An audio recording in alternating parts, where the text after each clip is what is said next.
Hello guys, welcome back to the channel. संविधान के इस पार्ट में आप लोग का स्वागत है। इसके पहले हमने संविधान की रूपरेखा के बारे में पढ़ा था। जब पिछला पार्ट आया था संविधान का पहला पार्ट, उसमें हमने पढ़ा था संविधान की रूपरेखा क्या है, कैसे संविधान का क्रमिक विकास हुआ था और किन किन स्टेज को पार करके भारत देश आजाद हुआ था या हमारा संविधान बना था या लागू हुआ था। तो उसी क्रम में हमने उस दिन 1600 का चार्टर पढ़ा था जिसमें ईस्ट इंडिया कंपनी का गठन हुआ था। इसके बाद हमने 1726 का राजलेख पढ़ा था। तो उसी क्रम में आगे बढ़ते हुए आज पढ़ते 1773 का रेगुलेटिंग एक्ट, जानते हैं कि इससे संबंधित क्या क्या क्वेश्चंस बनते हैं और ये क्या था जिसकी वजह से 73 का रेगुलेटिंग एक्ट हमारे इतिहास में एक अच्छा इसका अस्तित्व रखता है। ठीक है,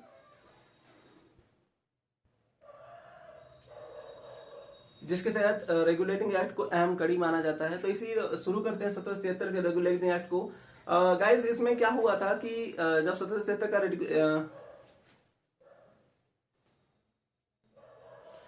हुआ ये था कि 1772 में जो तत्कालीन ब्रिटिश प्रधानमंत्री थे उस समय जॉर्ज नॉर्थ, उन्होंने एक गुप्त संसदीय समिति का गठन किया था। तो उसी के प्रतिवेदन पे 1773 में रेगुलेटिंग एक्ट पारित हुआ था। अब इसके कुछ इंपॉर्टेंट बिंदु हैं जो कि अहम है, इसके एग्जाम के थ्रू जो आ सकता है, जो सवाल पूछे जाते हैं उसमें ये रहता है कि मतलब इस एक्ट के तहत वो कौन कौन सी घटनाएं घटित हुई थी। तो सबसे पहले ये एक्ट जब भी आपके जहन में आएगा सबसे पहले ये बात आनी चाहिए कि 1773 के रेगुलेटिंग एक्ट में क्या हुआ था कि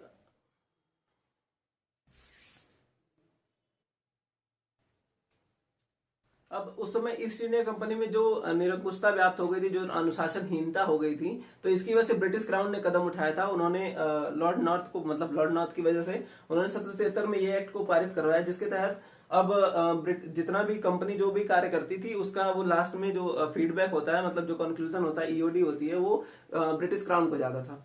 तो इसलिए उन्होंने रेगुलेटिंग एक्ट को पारित करवाया। अब इसके तहत क्या हुआ था, पहली घटना, सबसे अच्छी घटना ये हुई थी कि जो बंगाल प्रेसिडेंसी थी उसके तहत मद्रास और बम्बई प्रेसिडेंसी को बंगाल प्रेसिडेंसी में शामिल करवा दिया उन्होंने। और जो बंगाल का गवर्नर था उसको पूरे जितने भी अंग्रेजी राज्य थे, मतलब बंगाल हो गया, बम्बई हो गया और मद्रास, क्योंकि तीनों जगह पे कंपनी का अधिकार क्षेत्र था, तो तीनों जगह पे अब जितने भी अंग्रेजी राज्य थे उनपे ब्रिटिश क्राउन का अधिकार हो गया था। और चूंकि इसमें उन्होंने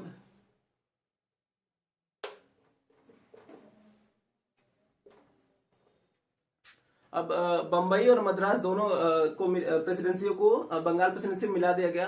और जो बंगाल का गवर्नर था उसको पूरे बंगाल, मतलब जो बंगाल का गवर्नर था उसको बंगाल, मद्रास और चेन्नई, सॉरी,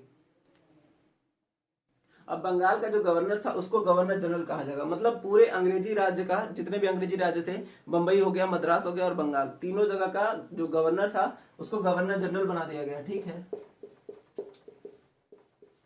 अब ये जो गवर्नर जनरल था, ये गवर्नर जनरल अब तीनों अधिकार क्षेत्र को देखता था, तीनों प्रेसिडेंसी को। ठीक है, क्योंकि अब चूंकि इसमें एक तथ्य ये भी है कि जब रेगुलेटिंग एक्ट आया था तो इसका मतलब ये नहीं था, इसका कहीं से भी ये उद्देश्य नहीं था कि कंपनी, ब्रिटिश कंपनी जो थी, ईस्ट इंडिया कंपनी थी, उसके हाथ से सत्ता हासिल कर लेना, सत्ता हस्तांतरण, इसका कतई मतलब नहीं था। रेगुलेटिंग एक्ट का मतलब ये था कि जो निरंकुशता के साथ वो क्या करते थे, उस समय क्या होता था, कुछ राजा डर जाते थे जो कि टैक्स भरने, जब वो लोग टैक्स लगाए कंपनी वाले, तो कुछ राजा क्या डर के मारे या कुछ दूसरे पड़ोसी राज्य से ईर्ष्या के मारे आ जाते थे और बोलते थे कि हम इतना टैक्स भरेंगे। तो उससे क्या होता था, इन लोग का मनोबल बढ़ जाता था। जो ईस्ट इंडिया कंपनी के कर्मचारी लोग थे, ये लोग क्या करते थे, अधिकारी लोग, ये लोग क्या करते थे कि जो टैक्स होता था वो रिलेवेंट कर देते थे और ज्यादा टैक्स को एफिशिएंट बढ़ा देते थे। इससे क्या होता था कि कुछ लोगों को प्रॉब्लम होती थी। और जो ब्रिटिश क्राउन था उनका भी शासन करने का एक तरीका था, उन्होंने क्या किया था कि टैक्स का एक मतलब बॉन्ड बना दिया था। अब मनचाहा टैक्स भरना, फिर किसी से कुछ भी करना, अपने तरीके से वो लोग चलाने लगे थे। तो ब्रिटिश क्राउन ने क्या किया कि सारी चीजों को अपने अंदर शामिल करने की सोची, और इसके तहत उन्होंने क्या किया कि अब आप रिपोर्ट करोगे किसको, ब्रिटिश क्राउन को। ठीक है, तो ईस्ट इंडिया कंपनी रिपोर्ट करके ब्रिटिश क्राउन को, यही है 73 का असली मतलब। ठीक, तो इसीलिए उन्होंने क्या किया कि बंगाल प्रेसिडेंसी को और ज्यादा मजबूत किया। बंगाल में उनका जो गवर्नर था उसको गवर्नर जनरल बना दिया और तीनों प्रेसिडेंसी को एक में शामिल कर दिया। ठीक है,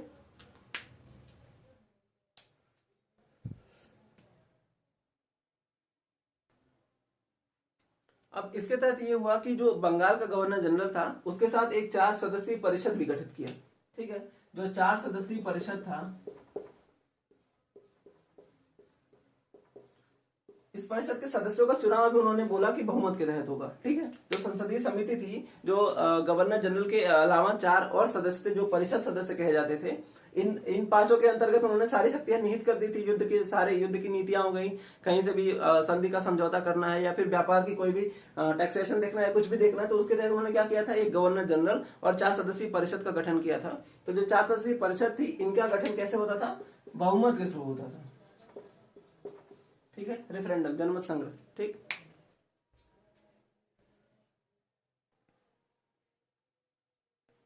तो उस परिषद में क्या हुआ कि वारेन हेस्टिंग्स को तो उस परिषद में क्या हुआ कि वॉरेन हेस्टिंग्स को गवर्नर जनरल नियुक्त किया गया। ठीक है,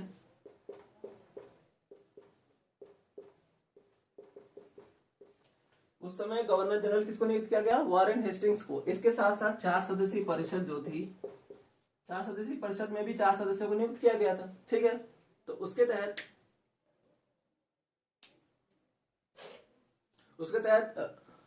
तहत क्लेवरिंग आए।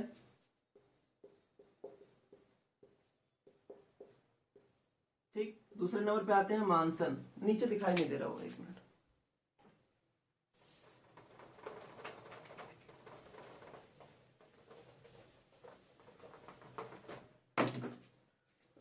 जो उसके तहत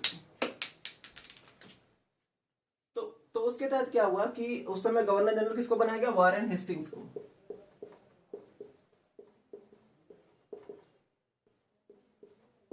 वॉरेन हेस्टिंग्स को गवर्नर जनरल बनाया गया। इसके साथ 4 सदस्यीय परिषद में भी 4 सदस्य नियुक्त किए गए। ठीक है, तो उसमें जो पहला सदस्य था वो क्लेवरिंग था।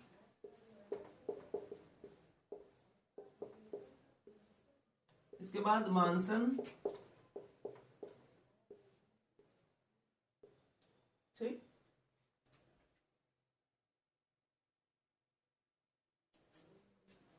बरबैल और चौथा था फिलिप फ्रांसिस।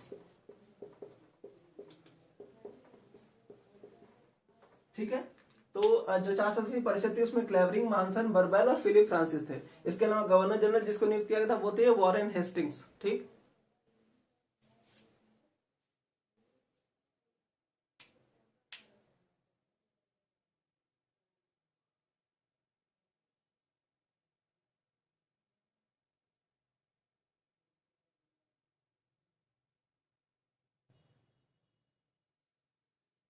इसके तहत जो अगली बड़ी घटना, चूंकि इन सदस्यों का कार्यकाल कितना था, 5 वर्ष का था। ठीक है, इन हेस्टिंग्स का नहीं, इन सदस्यों का, जो 4 परिषद के सदस्य थे, इनका कार्यकाल 5 वर्ष का था। अब इसके तहत अगली बड़ी जो घटना थी वो थी सुप्रीम कोर्ट की स्थापना।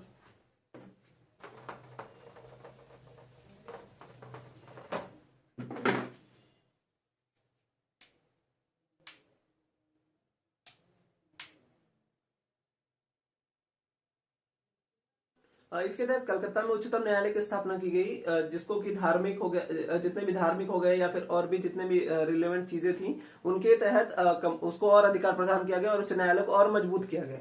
ठीक है,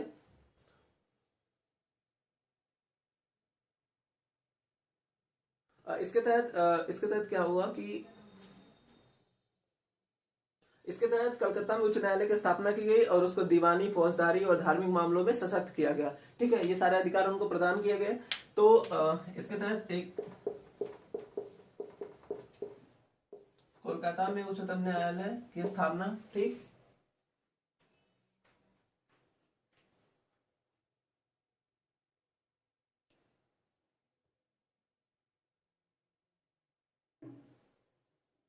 इस न्यायालय में एक मुख्य न्यायाधीश और 3 अपर न्यायाधीश थे। एक मुख्य न्यायाधीश था और 3 अपर न्यायाधीश थे। और इसी एक चीज और गौर करिए, कहीं सवाल पूछता है कि इस उच्चतम न्यायालय को किस नाम से उस समय जानते थे, तो उस समय इसको अभिलेख न्यायालय बोलते थे।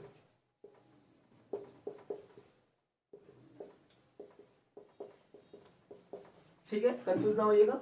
अब जो हम लोग हाईकोर्ट बोलते, सॉरी सुप्रीम कोर्ट जो बोलते हैं, कोलकाता में जो उच्चतम न्यायालय की स्थापना बोलते हैं, उस समय वो क्या था, अभिलेख न्यायालय बोलते थे। इसमें एक मुख्य न्यायाधीश था और 3 अपर न्यायाधीश थे। ठीक है,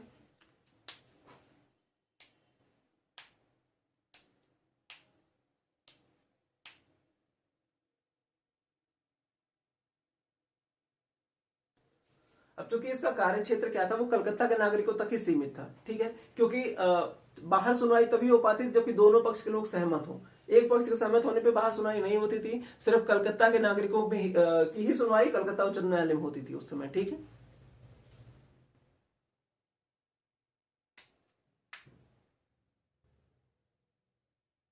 अब इस न्यायालय को वीटो की शक्ति प्राप्त नहीं थी, क्योंकि वीटो की शक्ति इस न्यायालय को प्राप्त नहीं थी, इसीलिए जब इसके अगर किसी को प्रॉब्लम होती थी, मान लीजिए जैसे अभी होता है कि किसी को हाई कोर्ट में दिक्कत होती है, सुप्रीम कोर्ट में चला जाता है, दीवानी कोर्ट वगैरह नीचे से शुरू होती है, तो उस समय क्या था, अब चूंकि एक न्यायालय था, तो उस समय अगर लोग बोलते कि हाँ मतलब हम इस फैसले से सहमत नहीं है, तो फिर कहाँ जाते, वो सवाल ये उठता है।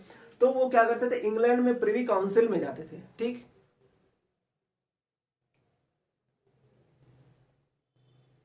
तो इंग्लैंड में चूंकि इंग्लैंड में अगर तो उसमें अगर उच्चतम न्यायालय के फैसले से किसी को दिक्कत होती थी, उसके विरुद्ध जाना होता था, तो इंग्लैंड में स्थित जो ब्रिटिश प्रिवी काउंसिल थी, वहां पे उसकी सुनवाई होती थी, ठीक।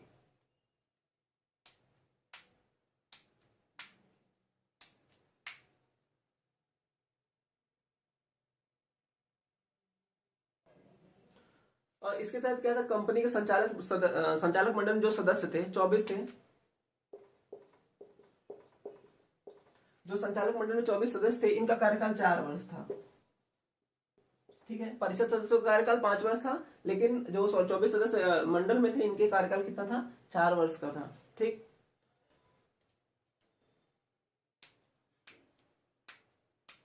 और इसकी खामियां ये थी, सबसे बड़ी खामी ये थी इसमें कि भारत से वापसी करने के बाद 2 साल बाद ही कोई भी ब्रिटिश काउंसिल का सदस्य बन जाता था, क्योंकि जो उस समय जो ब्रिटेन में था निर्वाचक मंडल, निर्णायक मंडल जो था, सॉरी, तो उस समय जो कंपनी का संचालक मंडल था, तो संचालक मंडल में का सदस्य बनने के लिए केवल 2 वर्ष, अगर कोई भारत में 2 वर्ष रह चुका है, भारत से जाने के बाद 2 वर्ष बाद ही उसको संचालक मंडल का सदस्य बना दिया जाता था। भारत से वापस लौटने के बाद केवल 2 वर्ष बाद ही उन्हें संचालक बना दिया जाता था, ठीक। तो अधिकतम उसमें एक्सपीरियंस था 2 साल का, ठीक है।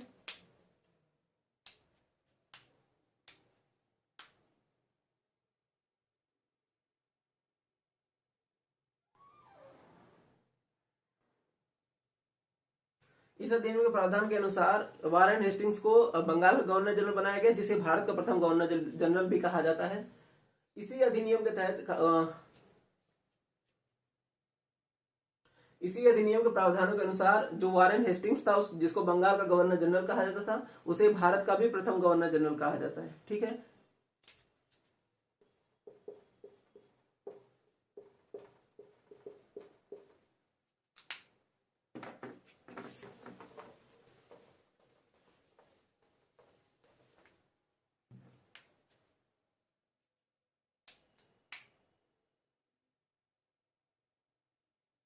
इसके साथ ही कंपनी के प्रशासन पर ब्रिटिश शासन का नियंत्रण धीरे धीरे स्थापित हुआ कहा जा सकता है। 1773 के रेगुलेटिंग एक्ट के तहत कंपनी का जो प्रशासन था, उस पे ब्रिटिश संसदीय प्रणाली का या ब्रिटिश शासन का या ब्रिटिश क्राउन का धीरे धीरे अंकुश देखा जा सकता है, ठीक है। तो इसके तहत जो जो एक्ट, जो जो प्रमुख घटनाएं हुई थी, जो जो इस एक्ट के तहत चीजों को पारित कराया गया था, उससे हम यही निष्कर्ष निकाल सकते हैं कि इसके तहत ब्रिटिश कंपनी के ऊपर, जो ब्रिटिश संसद थी, जो ईस्ट इंडिया कंपनी थी, उसके ऊपर क्राउन का थोड़ा सा अंकुश दिखता है, ठीक है।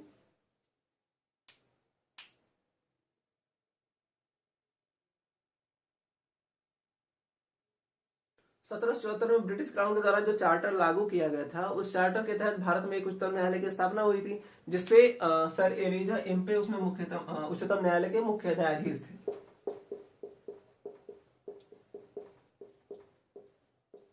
ठीक है।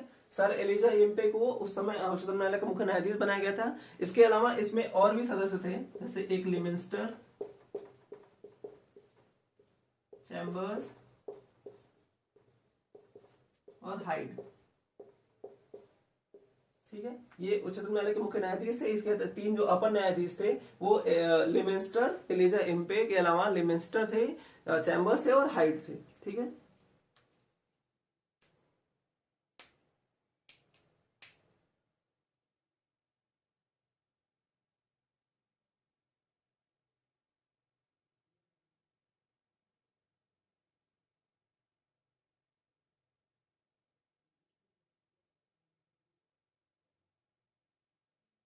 तो इस प्रकार हम ये कह सकते हैं 1773 के रेगुलेटिंग एक्ट के तहत ही सही, लेकिन ब्रिटिश संसद ने भारत में एक लिखित संविधान प्रस्तुत किया, चूंकि ये रिटर्न में था और उस समय चूंकि संविधान लागू हुआ नहीं था, तो हम ये कह सकते हैं कि संविधान के शुरू होने की संविधान के क्रमिक विकास की शुरुआत में एक महत्वपूर्ण भूमिका 1773 के रेगुलेटिंग एक्ट ने निभाई थी, जबकि ब्रिटिश क्राउन ने उस समय ब्रिटिश कंपनी के ऊपर एक तरह से लिखित संविधान प्रस्तुत किया, और वो लिखित संविधान जो है भारतीय इतिहास के अहम कड़ी रहा, जो कि 11 वर्षों तक अमल में रहा था।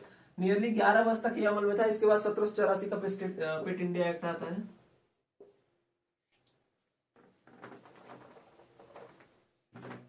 लगभग 11 वर्षों तक अमल में था। इसके बाद फिर 1784 का पिट्स इंडिया एक्ट आता है। ठीक है,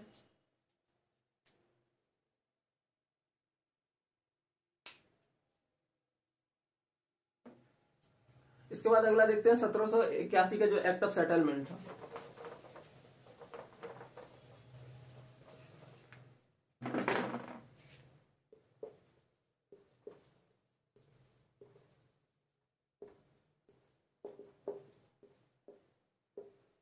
द सेटलमेंट एक्ट 1781। अब ये क्या था?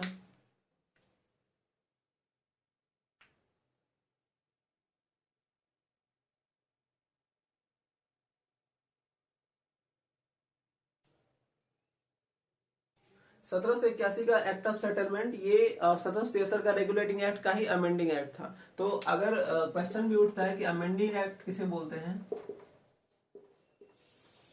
तो अमेंडिंग एक्ट कौन था? Act of settlement 1781। इसी का एक और नाम है अमेंडिंग एक्ट, क्योंकि 1773 के रेगुलेटिंग एक्ट में जो गलतियां थी, उसी गलतियों को सुधार करने के लिए, उन्हीं त्रुटियों के सुधार के लिए एक संशोधनात्मक आर्टिकल आया था, जो कि अमेंडमेंट एक्ट के नाम से जाना जाता है। एक्ट ऑफ सेटलमेंट जो 1781 आया, वो इसीलिए आया ही था कि जो 1773 में खामियां रह गई थी उनको दूर करने के लिए, कुछ जो छोटी छोटी चीजें, छोटी मोटी जो गलतियां रह गई थी उनको दूर करने के लिए 1781 में एक एक्ट आया था, जिसको बोलते हैं अमेंडिंग एक्ट या एक्ट ऑफ सेटलमेंट एक्ट। ठीक,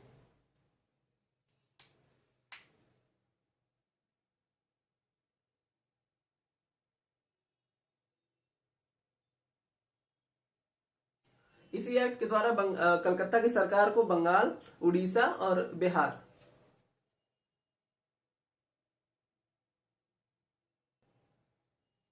इसी एक्ट के द्वारा कलकत्ता की सरकार को बंगाल, उड़ीसा और बिहार, इन 3 जगहों पे भी विधि बनाने का अधिकार प्रदान कर दिया गया था। कहां कहां का?